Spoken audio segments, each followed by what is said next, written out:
بتائیں کہ قائد اعظم جب خلافت راشدہ بنانے کی بات کرتے تھے اس پاکستان کو، تو وہ کون سا پاکستان بنانا چاہتے تھے؟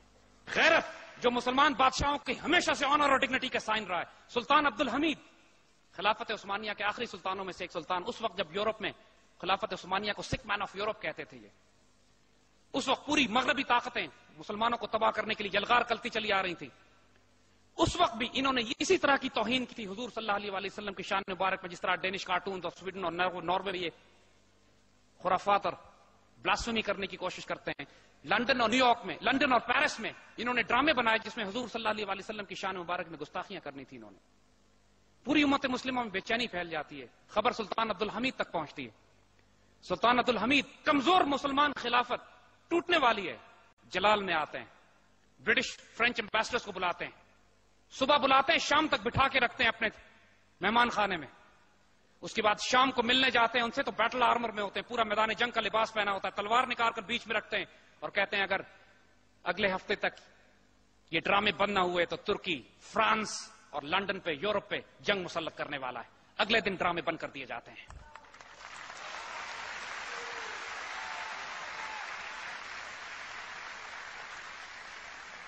ٹیپو سلطان چاروں طرف سے دشمن میں گھیر لیے گئے ہیں.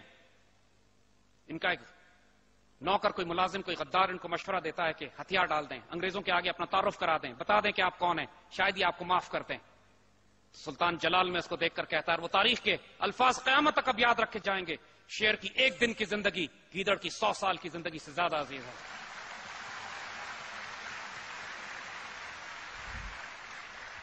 لیاقت علی خان جنہوں نے آبجیکٹو ریزولوشن پاس کی،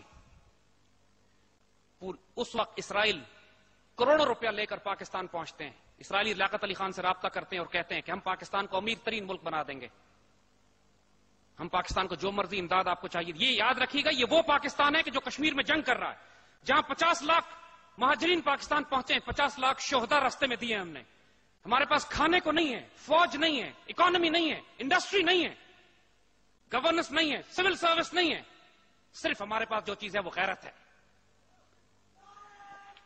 لیاقت علی خان کہتے ہیں، اور ایسے پاکستان کو یہودی جو اس سے پہلے 1948 میں اسرائیل بنتا ہے تو ڈیوڈ بن گوریان اپنی قوم کو نصیحت کرتا ہے کہ ہمیں عربوں سے کوئی خطرہ نہیں ہے، ہمیں خطرہ پاکستان سے، جو مرضی تمہیں کرنا پڑے پاکستان کو تباہ برباد کرو. اور پاکستان کے قریب آنے کے لیے ان کو پاکستان سے سفارتی تعلقات قائم کرنے تھے. اس وقت کے لحاظ سے اربوں روپیہ لے کے لیاقت علی خان کے پاس آتے ہیں کہ یہ پیسے ہم آپ کو دیتے ہیں، پاکستان صرف اسرائیل کو تسلیم کر لے. اور لیاقت علی خان کا جواب سنیے، کہتے ہیں gentleman, our souls are not for sale, ہماری آبرو بکنے کے لیے نہیں ہے.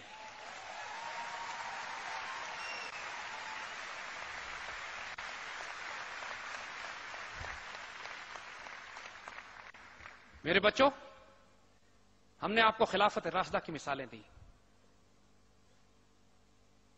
یہ مثالیں 1400 سال کی مسلم تاریخ میں اس طرح پھیلی ہوئی ہیں کہ ہم بیان کرنے لگیں تو سالوں سال گزر جائے. قاضیوں کا عدل آپ کو بتاتے ہیں. اسی خلافت راشدہ میں قاضی کا عدل دیکھیے. حضرت علی رضی اللہ تعالیٰ عنہ خلیفہ وقت ہیں. آپ کے ایمان پہ، آپ کی صداقت پہ، آپ کی شجاعت پہ کوئی شک نہیں کر سکتا. آپ کی ذرہ گم جاتی ہے بیٹل آرمر، اور ایک یہودی کے پاس نکلتی ہے جو اسی اسلامی ریاست میں ایک ذمہ کی حیثیت سے، ایک منارٹی کی حیثیت سے زندگی گزار رہا ہے. آپ چاہیں تو صرف 2 سپاہی بھیجیں اور اپنی ذرہ واپس منگوا لیں. آپ خلیفہ وقت قاضی کی عدالت میں جا کے کیس کرتے ہیں کہ میری ذرہ اس یہودی کے پاس ہے، مجھے واپس دلائی جائے. اب جج کا مقام دیکھیے. جج خلیفہ وقت سے کہتا ہے گواہی پیش کریں. خلیفہ وقت کائنات کے سچے ترین وجود خود اپنے بیٹے حضرت امام حسین کو پیش کرتے ہیں، یہ میرا بیٹا گواہی دے گا کہ یہ ذرہ میری. پھر اپنے غلام کو پیش کرتے ہیں کہ یہ میرا غلام گواہی دے گا کہ یہ ذرہ میری. جج کا فیصلہ سنیں. جج کہتا ہے آپ کے حق میں آپ کے بیٹے اور غلام کی گواہی قبول نہیں کی جا سکتی، کوئی انڈیپینڈنٹ گواہ پیش کریں. اور جج فیصلہ یہودی کے حق میں دے دیتا ہے. خلیفہ وقت اپنے ہی قاضی کی عدالت میں مقدمہ ہار جاتے ہیں.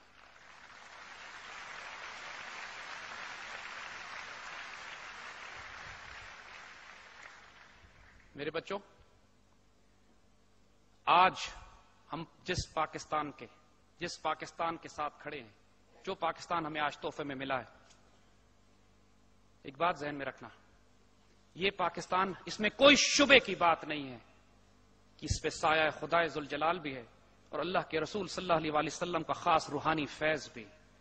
یہ بات اپنے ذہن میں رکھنا، اللہ اس کے رسول صلی اللہ علیہ وآلہ وسلم نے آپ کو چھوڑا نہیں ہے. اب جو کام لیا جانا ہے وہ آپ سے لیا جانا ہے. آج پاکستان چاروں طرف سے خطرات میں گھیر لیا گیا ہے. آج پاکستان پر جو جنگ مسلط کی جا رہی ہے اس کو 4th جنریشن وارفیئر کہتے ہیں. ان حالات کی نزاکت کو سمجھو. اسی قسم کے واقعات، اسی قسم کے خطرات ہم کو اس وقت بھی تھے جب پاکستان بنانے کے لیے ہمارے بڑوں نے دیوانہ وار اتنی قربانیاں دی تھیں. الطاف حسین حالی نے جب اپنی مسدس حالی لکھی تو اس میں وہ دردناک انہوں نے اللہ کے رسول کے آگے درخواست پیش کی تھی، اے خاصہ خاصان رسول، وقت دعا ہے، امت پہ تیری عجب وقت پڑا ہے. پوری امت مسلمہ اس وقت تباہی بربادی کے کنارے کھڑی تھی. خلافت ٹوٹ چکی تھی، تاریخی تھی، ہندوستان مغلیہ حکومت تباہ ہو چکی تھی، انگریزوں پر سورج ڈوبتا نہیں تھا. کانگریس یہ فیصلہ کر چکی تھی کہ اب مسلمانوں کا وجود مٹا دیا جائے گا. پورے ہندوستان میں ہندو مسلم فسادات ہو رہے تھے، لاکھوں کی تعداد میں مسلمان قتل کیے جا رہے تھے. اس وقت 1930 میں ایک درویش، ایک فقیر یہ خواب ہمیں دکھاتا ہے، یہ ویژن دیتا ہے جس کو اس وقت بھی لوگوں نے کہا تھا یہ دیوانگی کی بڑھ ہے، پاسبل نہیں ہے، ہو نہیں سکتا کہ ہندوستان توڑ کر ایک نیا ملک بنا دیا جائے گا. بچوں، ہم لوگ تو ایک گھر نہیں بنا سکتے ساری زندگی، ان بڑوں نے تو ہمارا ایک ملک بنا دیا اللہ کے فضل سے. ان کی قربانیوں کو چھوٹا نہ سمجھنا. پورے ہندوستان میں مسلمانوں کو معلوم تھا کہ بڑی بھاری قیمت دینی پڑے گی. فیصلہ کیا گیا قربانی دینی ہے، سو بی اٹ. اپنی عزت، اپنی آبرو، اپنے آنر، اپنے کریج، اپنی ڈگنیٹی، اپنی تاریخ، اپنی ثقافت کی اگر حفاظت کرنی ہے تو 50 لاکھ شہداء دینے پڑیں گے. الحمدللہ شہداء ہم نے دیے. یہ پاکستان کسی نے ہمیں پلیٹ میں رکھ کے نہیں دیا. یہ پاکستان اللہ اس کے رسول صلی اللہ علیہ وآلہ وسلم کی امانت ہے. ہمارے بڑوں نے بہت بھاری قیمت دی ہے اس پاکستان کے لیے. میرے بچوں سے خیانت نہ کرنا کبھی. آنے والے وقتوں میں آؤ تمہیں بتائیں ہونے کیا والا ہے.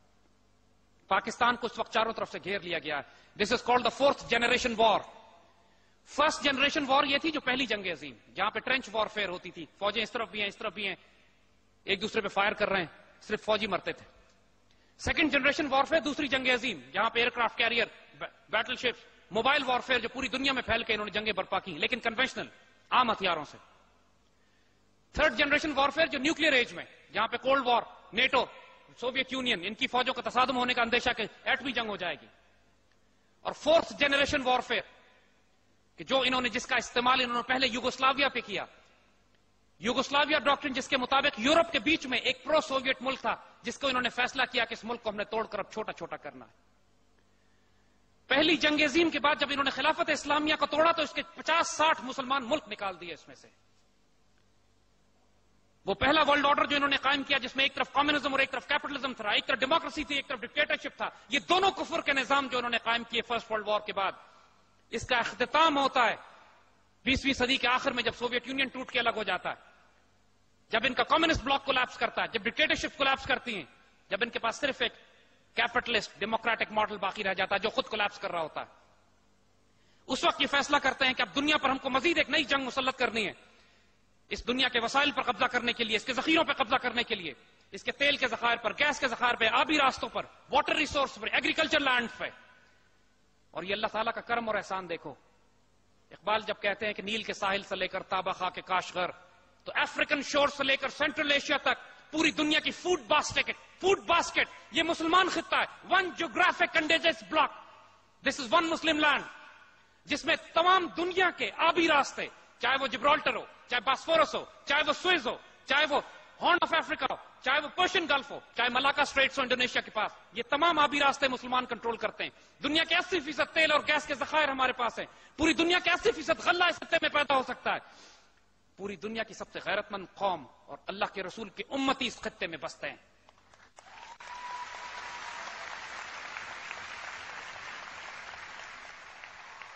یہ مہم، یہ گفتگو جاری رہے گی صرف ARY نیوز پر.